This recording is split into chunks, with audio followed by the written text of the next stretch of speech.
Good evening and welcome everybody. This is Nurse Eunice with Florida Train Academy, and in today's video we're going to be discussing the herpes outbreak. What should you be doing as a CNA to care for a patient if they have an outbreak of herpes? And as we do in each of our videos, we will give you a few moments to receive your notifications and we will get started shortly. Also, I will not be monitoring the comments until we get to the practice test, so just hold tight, and that's when I'll review your comments and congratulate all of our new CNAs on passing their examinations. Okay, so let's talk about herpes. The introduction to herpes. Herpes is a common viral infection caused by the herpes simplex virus, or HSV. There are two main types. We have HSV1, which often causes oral herpes or cold sores, and we also have HSV2, which usually causes genital herpes. Herpes can affect people of all ages and is spread in specific ways. Knowing about herpes can help CNAs provide safe and compassionate care to patients. So, there are different routes of transmission. One of the first routes we will discuss is direct skin to skin contact. Touching herpes sores, blisters, or affected skin is one way in which the virus can be transmitted to another person. Another route of transmission is going to be saliva or respiratory droplets. So, herpes simplex virus 1 or HSV1 can spread through kissing or sharing items like utensils.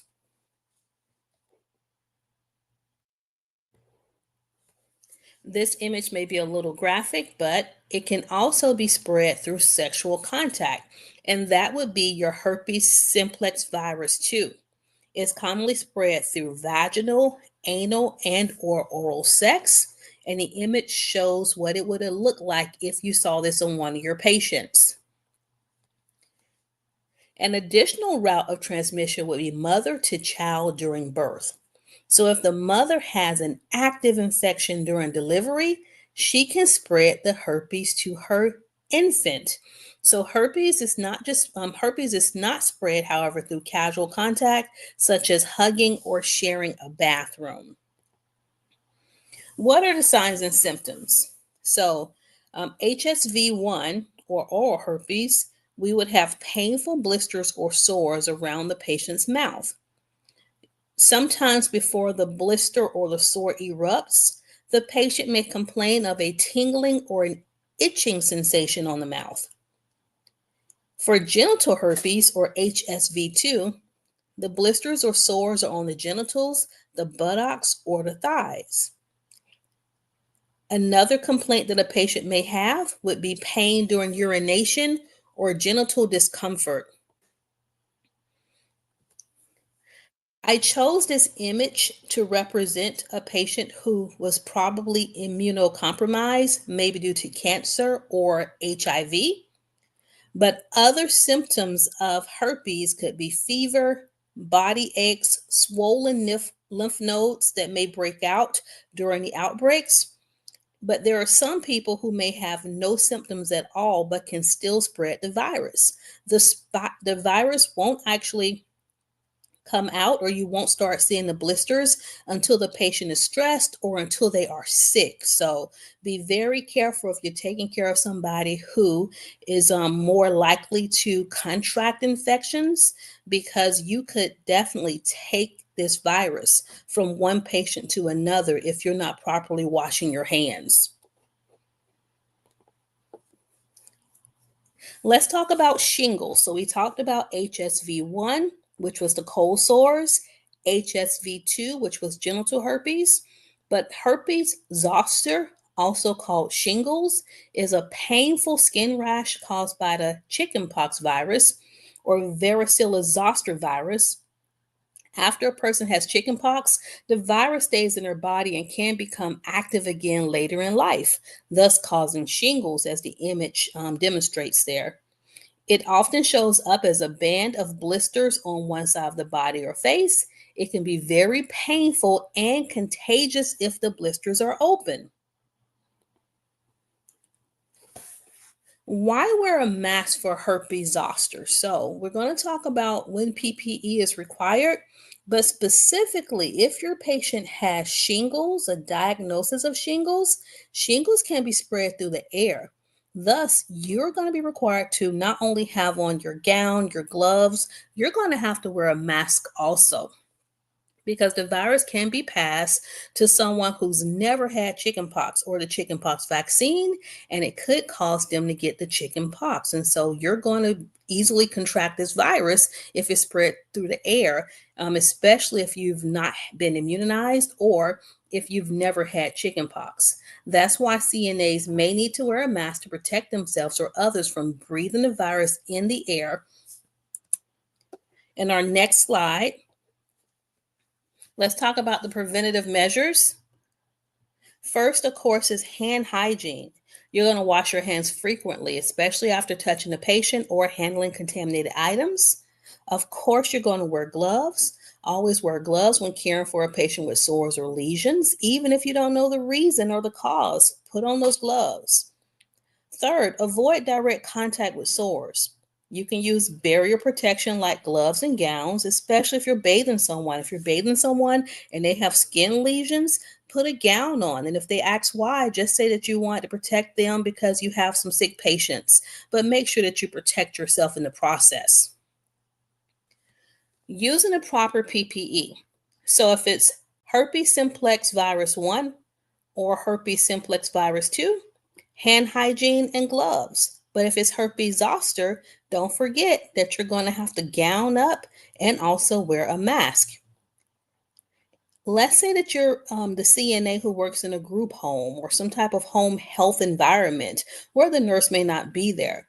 You're sometimes going to be responsible for giving advice to adolescents. Of course, you would not do this without the nurse being made aware, but you're going to encourage your patients, if the nurse has already given this information, to abstain from sex, to reduce the virus, the spread of the virus, and to encourage the patients to use the condoms. Remember, a CNA can work anywhere a nurse works. So just don't think hospital. It can be home care, it can be group home, it can be assisted living facility, and yes, your elderly patients still have sex.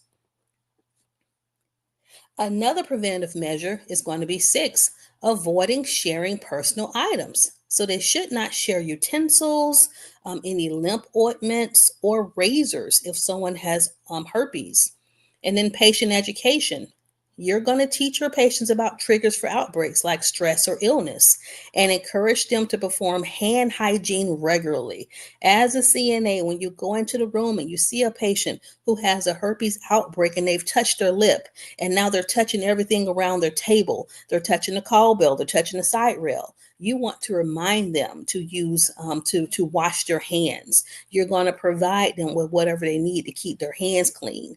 So that is going to be part of your responsibility as a CNA or a patient care tech. Let's discuss the rest of your roles. You're going to provide comfort. You're going to help patients manage pain or discomfort during their outbreaks. And of course, you don't give medications. So in our test that we'll be taking in a few moments, we'll see if you can identify some non-pharmacological ways to help reduce pain.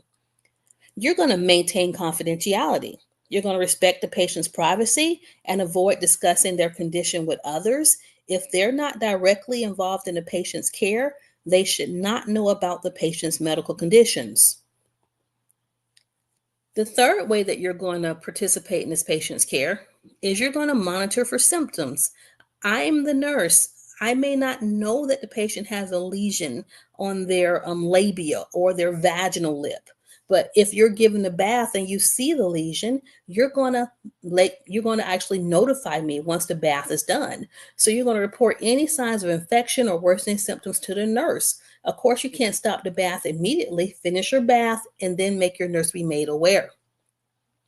Don't forget the patient education. You're going to provide clear and simple instructions on prevention and self-care and make those hand wipes, the hand sanitizer, and hand hygiene stations easily accessible. Before we get to our practice test, let's talk about some key takeaways. Let's review. HSV-1 and HSV-2 are spread through direct contact. One would cause a lesion or a blister to appear on the lip. and the other would cause the lesions to be on the genitals, the buttocks, or the thighs. Meanwhile, herpes zoster is caused by the same virus that causes chickenpox, which is the varicella zoster virus, and that can be spread via the air, which means that you, as the CNA, will also have to wear a mask. Make sure you practice good hand hygiene and use the proper PPE. As a CNA, you play a critical role in educating and caring for your patients with herpes. Remember, prevention and understanding are key to controlling the spread of herpes and supporting patients effectively. And now that we did our brief review, let's go ahead and go to our practice test. All right, and now I'm going to be able to view the comments, so just give me one moment. All right, question number 1, team. What is the most common cause of oral herpes?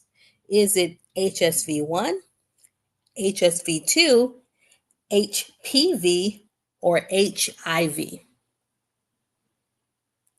And now I'll reveal the answer in 3, 2, and yes. If you said A, you have the correct response. So HSV1 is the primary cause of oral herpes characterized by cold sores around the mouth. Question 2. How is genital herpes most commonly transmitted? Is it A, sharing utensils, B, sexual contact, C, coughing or sneezing, or D, using public restrooms? Yep, and I knew you would get that one correct. So great job, team. The correct response is B. Yes, genital herpes is primarily transmitted through sexual contact. Question 3. Which of the following is not a route of herpes transmission? Is it A, kissing, B, sexual contact, C, sharing personal items, or D, casual touch like hugging? Which is not a route of herpes transmission? And I am so proud of you all. You all have the correct answer. So revealing the answers in 3, 2, and if you chose D, you are absolutely correct. So herpes is not spread through casual touching like hugging. And then just as a side note, humans cannot pass herpes to dogs, and dogs cannot pass their type of herpes to humans. So, of course, we probably shouldn't still be kissing animals in the mouth if there's an active outbreak, but you can hug and love on your animal. Question 4. A patient with an active herpes outbreak in the mouth reports pain when eating. Which of the following foods is best to offer this patient?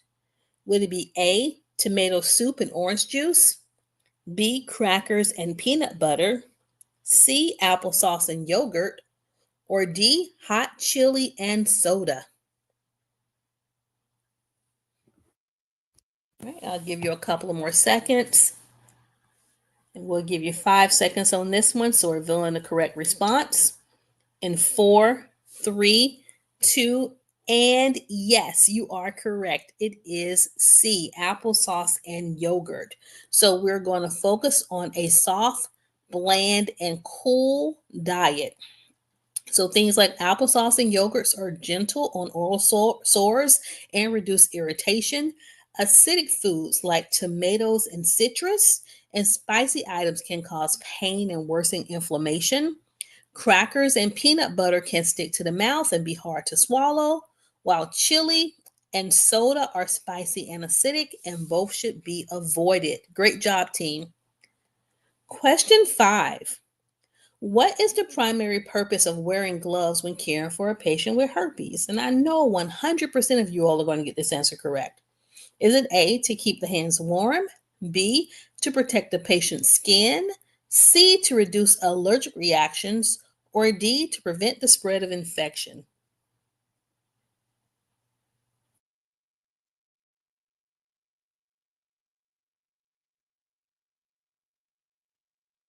Perfect. Great job. The answer is D.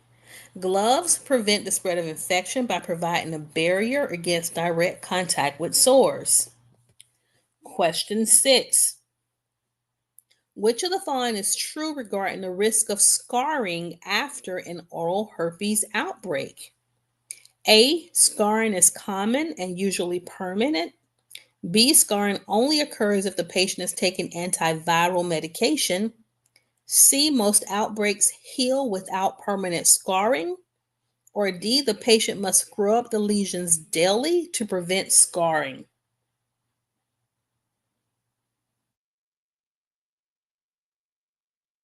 And I see a lot of correct responses coming through. So we're revealing the answer in 3, 2, and yes, it is. I think that should be C. I do apologize if there was a mistake there. So the answer should be C. Oral herpes lesions or cold sores typically heal within 7 to 10 days and usually do not leave permanent scars unless the patient picks at the lesions or has repeated severe outbreaks. Question 7. What type of herpes is most likely to be transmitted during childbirth? Think about it. Would that be HSV1, HSV2, HPV, or HIV? And of those 4 conditions, we've only discussed 2.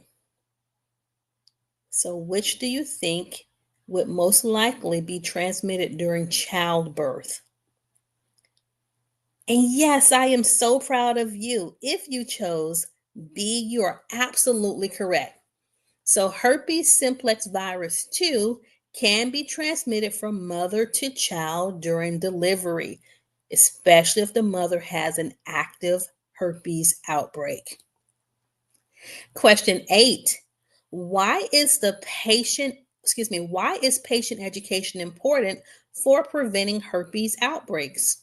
Is it A, to make the patients afraid of the virus?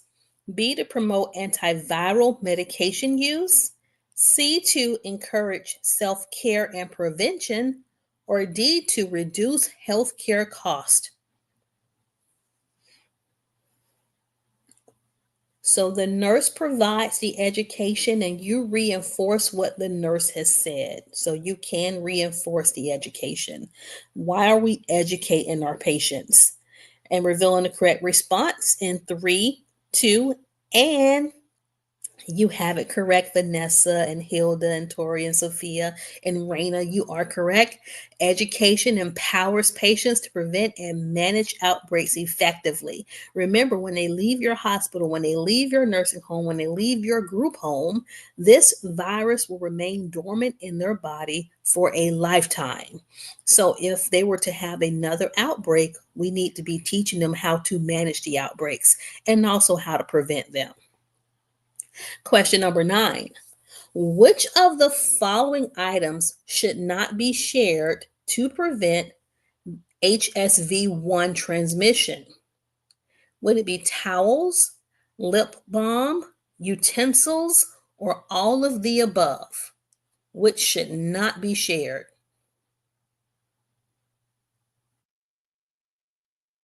And we're torn on this one. You all are all over the place on this one. Give you a few more seconds. Revealing the answer in 3, 2, and it is D. Think about it. People use towels on their face. Lip balm is used to put moisturizer on the lips. Utensils touch the mouth. So the answer is D. Avoid sharing personal items, such as the ones we just discussed, to prevent the spread of the herpes transmission. Question 10. How should CNAs report new or worsening herpes symptoms? Is it A, call the patient's family? B, report to the supervising nurse? C, ignore the symptoms? Or D, search for treatments online?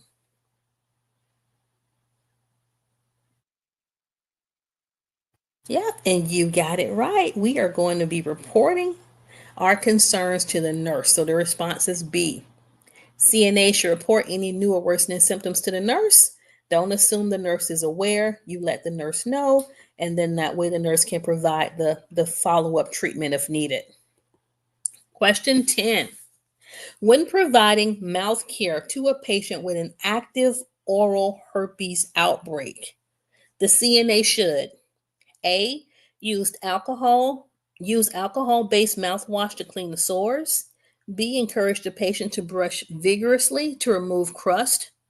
C. Avoid mouth care until the outbreak resolves. Or D. Gently clean the mouth with a soft toothbrush or swab.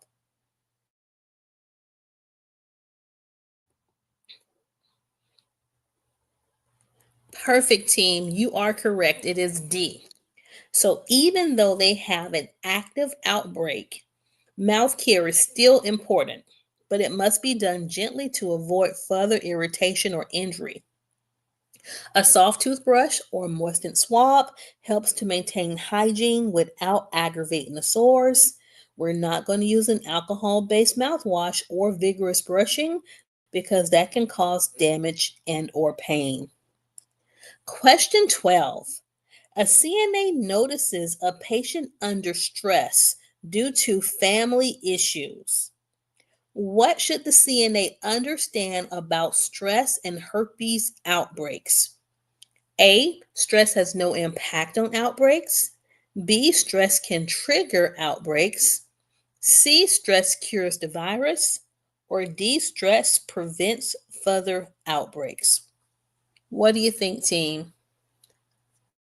Your patient has financial issues, they have family issues, and they may have come in with an entirely different diagnosis. They may have come in because their blood sugars weren't regulated, they have diabetes. But if they are stressed, they can also end up having a herpes outbreak while they're in your care. So the answer is B. Stress can weaken the immune system and trigger a herpes outbreak. Question 13. A patient asks if they can use a shared razor in the facility. Remember, sometimes you're not in the hospital. You can be in a group home. What is the appropriate response? A. Allow it for convenience. B. Suggest sanitizing the razor. C. Prohibit sharing personal items. Or D. Report it to the nurse. There are two brothers who were in a facility together and they are just used to sharing things. What is going to be your response as the CNA at that facility? And if you chose C, like almost each of you did, you are absolutely correct. Sharing personal items can increase the risk of transmission and therefore it would not be prohibited. Question 14. A patient expresses embarrassment about their herpes diagnosis. How should the CNA respond? A. That's not a big deal. B. Everyone has something to deal with. C. I'm here to help and ensure you're comfortable. Or D. You should talk to your family about it. Whenever a CNA is communicating, the focus of active communication is active listening. So the CNA says less and allows the patient to speak more. So the correct response is going to be C. Yes, that was the most empathetic response. Providing emotional support and ensuring confidentiality fosters trust and comfort. You're not going to tell them to go talk to their family about it because maybe their family relationship is strained. You're the person who's there. Allow that patient time to speak with you. Let them know that you are there to listen. Question 15. A CNA is caring for a patient with active genital herpes lesions. What is the first action the CNA should take? A. Apply an antiviral cream. B. Avoid touching the patient altogether. C. Wear gloves and follow standard precautions. Or D. Ask another CNA to provide care.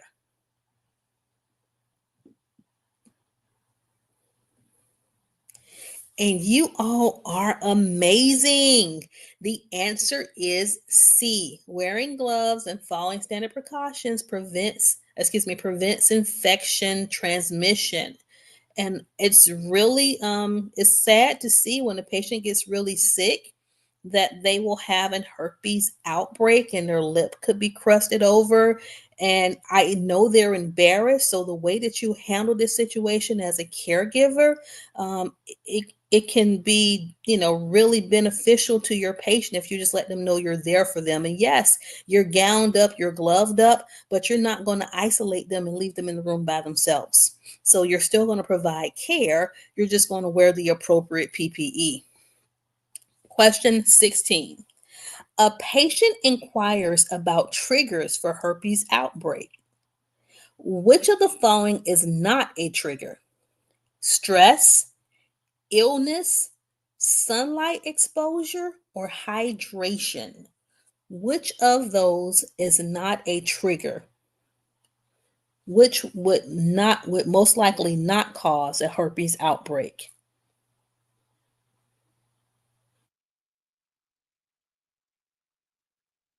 And yes, caregivers, yes, team, if you chose D, you are absolutely correct. So, hydration does not trigger herpes outbreak, but being outside in direct sunlight when you have that tingling feeling, you feel like a lesion's about to form on your lip, or some of the other ones, the stress, being stressed is going to cause a herpes outbreak. And then also illness, if they become sick and their immune system decreases, that can cause a herpes outbreak also, but hydration usually does not. Question 17. A CNA observes a patient cleaning their sores with bare hands. What should the CNA do? A, report the behavior to the nurse. B, provide gloves and explain proper hygiene. C, ignore it. Or D, clean the sores for them. What do you think, team? Process of elimination. You can pretty much narrow it down to one of two, at least two of four. And so, which one is the best to encourage this patient to take care of their illness, their condition? And if you chose B, you have it. Yes, you're going to put on those gloves, give them a washcloth, and show them how to clean their lip, which would be separate from the rest of their face. So you're not going to allow them to use one washcloth for their entire face when they have a herpes outbreak. They need multiple washcloths, one for their eyes, one for their face, and one for their lips. So keep that in mind. They're going to need more cloths if they have an active outbreak. Question 18. A patient asks if they can kiss their partner during an outbreak. What should the CNA advise? A, it's okay as long as it's brief. B, only if the sores are covered. C, use a tissue as a barrier. Or D, you should avoid kissing to prevent transmission. And my fingers are crossed on this one. You're in home care and the husband wants to kiss his wife goodnight. You're the CNA there. What are you going to tell this husband? Revealing the answer in 3, 2, and yes, it is D. All right, Mr. Thomas, I know you want to kiss your wife goodnight, but right now you have an active lesion, so let's just tell her goodnight without kissing, because kissing can cause the virus to spread to the wife. Question 19. A CNA suspects a coworker is not following infection control measures with a herpes patient. What should the CNA do? Is it A, confront the coworker immediately? B, report concerns to a supervisor? C, ignore the situation? D, handle the patient care themselves? Right, so for this scenario, I want you to think of that CNA who's been a CNA for a long time. And she's like, oh, this is how I always do it. I'm not going to switch this up. I'm not putting on gloves. I always take care of her. And so, what do you think the best response is? Are you going to confront her? First of all, the word confront sounds like you're about to argue over patient care, and we're never going to do that. So, if you chose A, give me a different answer. All right, revealing the answer in three, two, and yes. Speak to your nurse about it. Don't become confrontational with your coworker. Let the nurse handle that. And so, if you told me something like that, I would just stand outside the room or nearby the room while that CNA was in there providing care. And as soon as she came out with grubby hands, I would remind her that she needs to wash her hands before she leaves the room, and that whenever she enters the room, she has to make sure she washes her hands and puts on gloves. So that kind of leaves you out of it and lets the nurse take care of that particular coworker. Question 20. Why is healthy eating important for patients with cold sores? A, certain foods can help or hurt the healing process. B, cold sores go away faster if the patient eats fast food. C, food does not affect cold sores at all. Or D, patients should only drink water during outbreaks. Well, this one is easy, but the next ones should be our scenarios, and they're going to require you to think a little bit more. Revealing the answer in three, two, and yes, it is A. Some foods like nuts and chocolates may make cold sores worse. Other foods like yogurts and fruits, as long as it's not acidic, can help the body fight the virus and heal faster. All right, and so now before we go to our scenario, I do like to just add that a lot of students will focus on questions that are going to help them pass their CNA test. And they will ask, Eunice, why are you teaching us about herpes? Are these questions going to be on my test? After you pass your test, everybody, you're taking care of real patients who are really sick, who have real herpes outbreaks. And I need for you to know what to do, how to keep yourself safe, how to prevent yourself from contracting this virus when you're out there taking care of other patients. So, with all of our videos, even though we have thousands of questions, our job is not only to help you pass this test, it's also to help you be safer caregiver. So keep that in mind as we go through our next questions. All right, so here's our scenario team. Maria is a certified nursing assistant working the afternoon shift. She checks on a new patient who has a history of HSV2 and a current outbreak with open sores around the genitals. The patient also has a cup of water and is resting in bed. Maria adjusts the bed rails and helps move the patient's cup without wearing gloves. A few minutes later, without thinking, she scratches her lip while charting at the nurse's station. Later, she wonders, could I have gotten the herpes virus on my lip by touching the things in the patient's room and then touching my face? What do you all think, team? I want to see your answers in the chat area. You can put them in the comment area. If you touch the side rail and a patient has an active herpes outbreak, or if you touch a cup and they have herpes simplex virus 2, is it a possibility that you can spread that to your lip? And of course, we have to teach Maria to wear gloves and to wash her hands. All right, revealing the correct response in three, two, and oh, so many good responses. All right. You all, maybe, but it's not likely unless the virus was on the surface and Maria had a cut on her lip. So HSV2 is mostly spread through direct contact. That's the one that's spread by sex, with infected skin or fluids, not from touching objects. However, if Maria had touched a fresh sore or contaminated fluids and then touched her own mouth, eyes, or broken skin, there is a small risk of the virus entering her body. Either way, don't be a Maria. Make sure you wash your hands and put on gloves. All right, our next scenario, team. Oh, let's finish reading this one. Oh, this is our new scenario. I apologize. So this is a different Maria. Maria, a CNA, is assigned to bathe a new patient.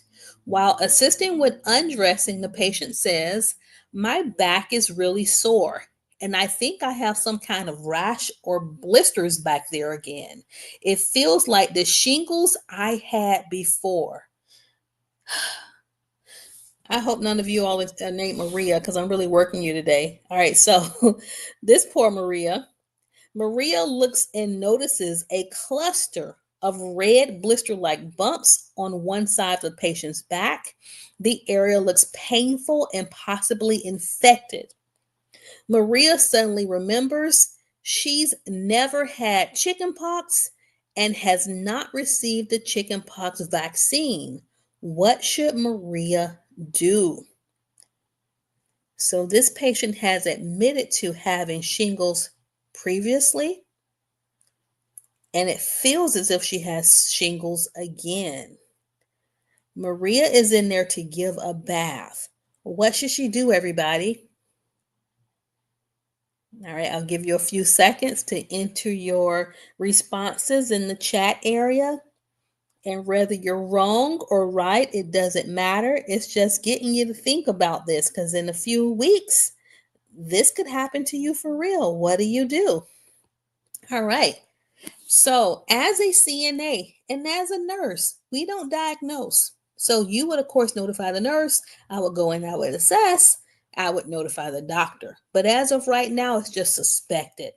So, Maria is not allowed to diagnose the patient with shingles, but she must protect herself and follow proper protocols and procedures. So, at a minimum, she should one, stop the bath immediately and notify the nurse right away. Two, avoid touching the blisters or continuing care without proper PPE. And then three, since she has no immunity to chickenpox, she may be at risk of getting infected. So she may not be the best CNA to be assigned to that patient. Even though it is not confirmed, it is suspected. That is something that Maria has to keep in mind. Something else that the nurse is going to ask you to put on the door is an airborne precaution sign. So if someone has herpes zoster or shingles, whenever we enter the room, we have to have our N95 mask. So not just a regular mask, we have to have the thicker mask. We're going to have on gloves and we're going to have a gown. And so, our key reminders for CNAs: if you've never had chickenpox or the vaccine, you should not care for patients with active shingles unless cleared by a supervisor and properly protected because your safety matters too. And as we do with all of our videos at the end, I just want to remind you that great CNAs and patient care techs become great nurses. So I'm so happy that you're starting off the right way. You're just not going straight into nursing school. You're learning about the field first. You're getting your hands on. You're learning those bedside skills. You're learning communication. You're learning how to work with others. And then that way, once you go from CNA to nurse, you're going to be awesome. So everybody, I know this was a different video, but I wanted to discuss it because we had a patient a few weeks ago who had a herpes outbreak and the caregiver did not know what to do. So we want to make sure that you, our viewers, know what to do as CNAs until that nurse can get into the room. So as we do in all of our videos, I want to say that I love you and that I will be back on this week with a video focused on CNA questions. I know that's what you all really enjoy, but I hope that you're also enjoying Nurse Jackie, and I will be back on here on Thursday. So thank you all for watching, everybody. And if you haven't done so, like the video, subscribe to our channel, and I'll see you later this week. It'll be at the same time. Bye.